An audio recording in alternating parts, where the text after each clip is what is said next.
Okay, CDCA repair, maintenance and construction project is going on,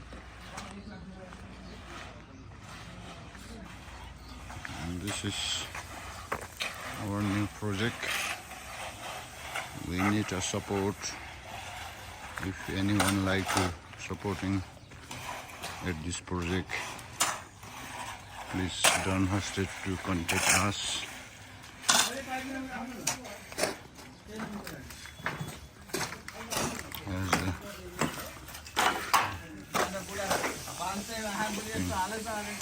Work going on.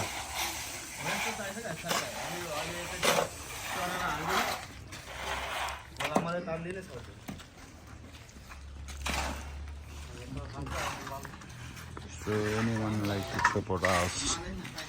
This is a purely new project for the 3D